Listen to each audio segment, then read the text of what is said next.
ইউসুফ ভাই, কালকে সকাল 8টার সময় আপনি যে কোনো 50টা ছেলে নিয়ে স্টেডিয়ামের সামনে চলে আসবেন। কালকে আমাদের দলীয় একটা প্রোগ্রাম আছে, আপনি যে করে হোক আসতে হবে ভাই।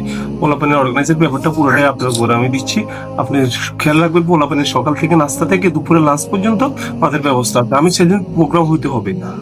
কালকে সকাল 10টায় তো আপনার প্রোগ্রাম। ইনশাল্লাহ আপনার প্রোগ্রাম যদি আপনি 50টা বলে অনেক কথা বলছেন, আপনি ইনশাল্লাহ আমি 200 পোলাপানের উপর আপনার প্রোগ্রামে অংশগ্রহণ করাবো।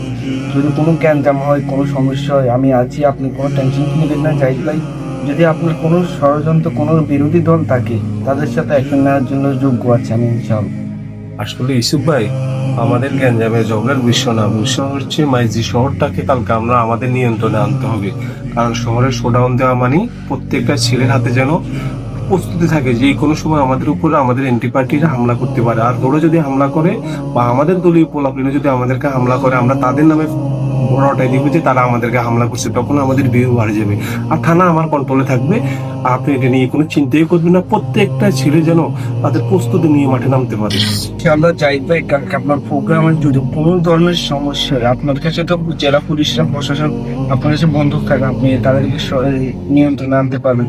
কিন্তু কোন বিরোধী দল যদি আপনার প্রোগ্রামে সমস্যা করে, তাদের বিরুদ্ধে অ্যাকশন নেওয়ার জন্য আমার পোলাপানের সব ধরনের কাজ কোনো ধরনের প্রিপারেশন বা কোনো ধরনের ওদের অন্য দলের কর্মীরা যদি আপনার বিরুদ্ধে অ্যাকশন নিতে চায়, সমস্যা নেই। তাদের জন্য লোক 50 জন আসে, আমার লোক আসবে 500 জন। ইনশাল্লাহ জাহিদ, আপনার কথা দিলাম, আপনার কালকে প্রোগ্রাম কোনো ধরনের সমস্যা হতে দিব না। আপনি নিশ্চিন্তে থাকুন জাহিদ ভাই। আসলে ভাই, আমার কেরিয়ার নিজের হাতেই ধ্বংস করে দিলাম। আজকে এই নেতাদের পিছে ধরে আমি 100-200 টাকার জন্য, হাত খরচের জন্য আজকে নিজের জীবন নিজেই ধ্বংস করে দিলাম। তারা আমাকে 100-200 টাকা দিত, বুঝতে পারিনি তখন ভাই নিজের জীবন কিভাবে ধ্বংস হইতে হবে এইভাবে। তাদের এই 100-200 টাকা দিয়ে আমি মাদক আবার সেবন করতাম। আমার জীবনে আমি যেভাবে ধ্বংস হয়েছি ভাই, এখন উঠে দাঁড়াতে পারতেছি না ভাই। এখন কি আর আমার নেতাকে আমাকে আসি দেখতেছি?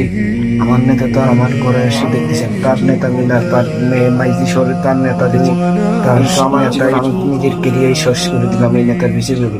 ভাই আমি 3-4বারের মতো আমি জেলে গিয়েছিলাম, ওই জেলখানাতে সে একটু সহযোগিতা করেছে, কিন্তু তার দ্বারা আমি জেলখানা থেকে বের হয়েছি, এরকম কোনো শাসক নেই।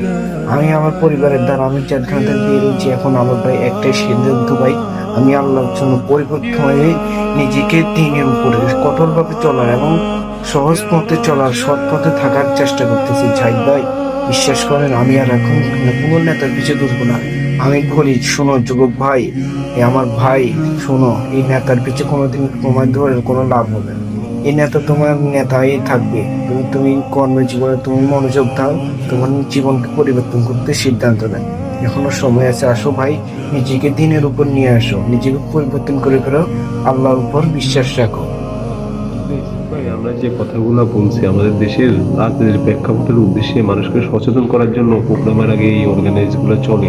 আমাদের দেশে হাজারো ছেলে মাদক আসক্ত করে দুর্বল হচ্ছে তো, আর রাজনীতিবিদ ছেলেদেরকে এইভাবে কি করে বিভিন্ন অর্গানাইজের মধ্যে ঠেলে দিয়ে ছেলেদের হাতে বা মাদক অস্ত্র উঠে দিচ্ছে, আর হাজারো ছেলে এইভাবে তার জীবনের ক্যারিয়ারের মধ্যে অন্ধকার নেমে আসতেছে। ভাই, আমি যে কথাগুলো বলছি এবং আমাদের ইউসুফ ভাই যে কথাগুলো বলছে, একটাই উদ্দেশ্য, আমাদের ছেলেদেরকে এইভাবে রাজনীতিবিদরা সেন্ট অফ কমান্ড দিয়া মাঠে নামাইয়া 3-4টা মামলা খাওয়াইয়া বিভিন্ন কথা বলে রাজনৈতিক মায়া দেখায়, এবং রাজনীতির সেন্ট অফ কমান্ড তাদের সাথে আছে, থানা আছে, ম্যাজিস্ট্রেট আছে। আসলে এগুলো সব ভুল। এক কথা, আল্লাহ সাহায্য না করলে কেউ সাহায্য করতে পারে না। ভাই, আমার এই কথাগুলো আপনাদেরকে জানানোর জন্য আমরা বলছি।